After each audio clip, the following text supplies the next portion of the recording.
Pancho, hola. Muy buenos días, mi nombre es Daniel Fonseca y en esta ocasión en la materia de laboratorio de neurociencias vamos a presentar una breve exposición acerca de la exploración de los reflejos osteotendinosos. Así que, bueno, sin más preámbulo, vamos a dar un breve resumen de qué son este tipo de reflejos. Tenemos que la principal característica de estos reflejos osteotendinosos es que son monosinácticos. Esto implica que tan solo se realiza una sinapsis entre la neurona aferente y la eferente. Aparte de esto, también tenemos que el receptor que se activa en este reflejo se denomina el uso muscular, cuya elongación produce un impulso dado por un potencial de acción que es transmitido a la médula espinal a través de unas fibras aferentes denominadas IA. Aparte de esto, en la médula, estas fibras hacen sinapsis con una motoneurona alfa, que a su vez genera una señal excitatoria que es transmitida al músculo que se contrae. Ahora, antes de pasar al reflejo bicital, tenemos que brevemente, una vez que se produce el reflejo, llega y se devuelve la señal y entonces es cuando responde el organismo. Es importante que tengamos esto en cuenta porque esto nos va a mostrar un poco la importancia de por qué el estudio de estos reflejos. Ahora, el reflejo bicital se investiga sobre la cara interna del codo a nivel del tendón del bíceps en su inserción distal entre el antebrazo o flexura del codo, percutiendo sobre el dedo pulgar, colocando encima de dicha inserción. Este reflejo pone en evidencia la raíz que es C5 y C6 de la raquis cervical y produce la flexión del antebrazo sobre el brazo. Más o menos un movimiento así debe ser lo que causa. Tenemos una pequeña imagen de más o menos dónde se da la percusión con el martillo exploratorio. Ahora, pasamos al siguiente. Bueno, es importante. Cabe recalcar que el músculo debe estar relajado. El paciente no debe tener el brazo rígido, por así decirlo, o contraído. Debe estar apoyado sobre algo, de forma que cuando se produzca el impulso, el músculo pueda responder debido al impulso del tendón.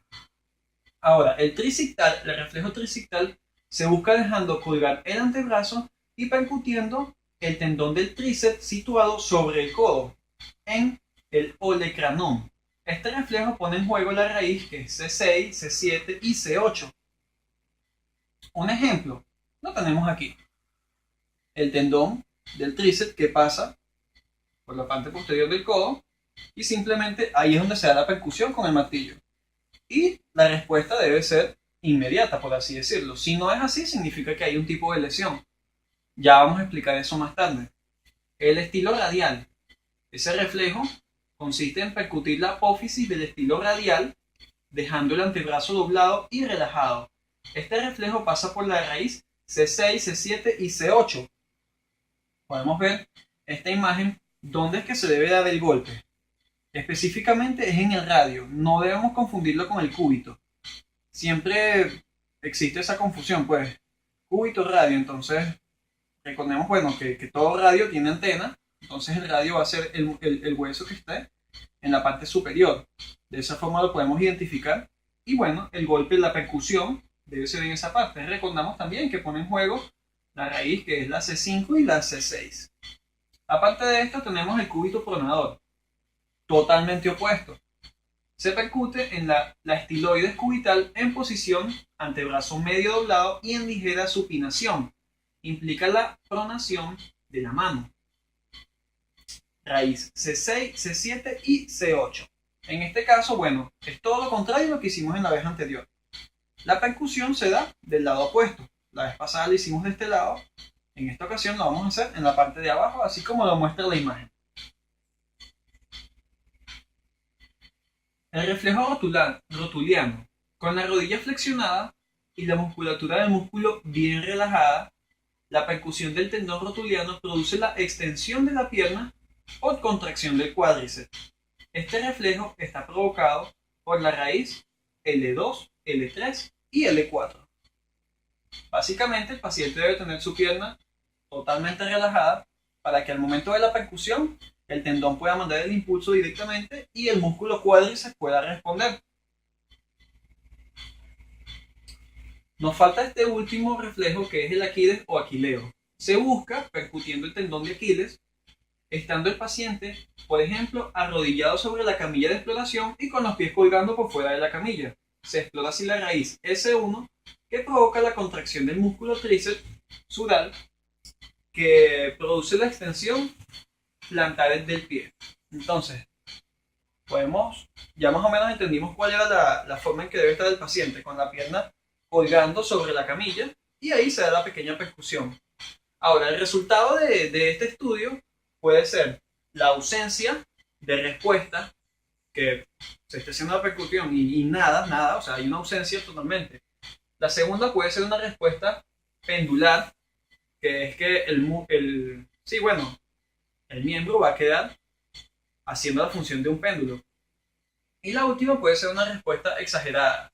Estos tres tipos de respuesta nos muestran que hay un problema, una lesión que debe ser tratada, que es causa de que tenga ese tipo de respuesta.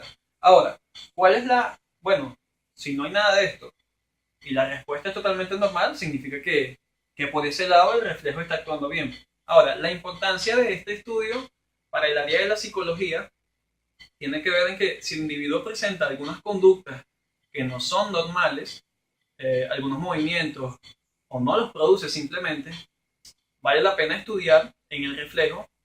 Si no lo produce, entonces se puede llevar a un estudio más profundo. Por ejemplo, un caso que vi en la web decía que si el individuo tenía algún tipo de tumor que haga presión sobre alguna de las raíces donde se produce este impulso, al momento de que el impulso sea transmitido por la vía aferente y eferente, no va a haber una respuesta, cosa que va a causar que esté la ausencia de respuesta totalmente. Entonces, estos estudios, cuando el paciente no responde de forma positiva, nos pueden mostrar que algunas condiciones de él pueden ser normales dependiendo de la patología que él presente, y por ello vale la pena estudiarlo. Muchas gracias por su atención. Esto es todo a la exposición.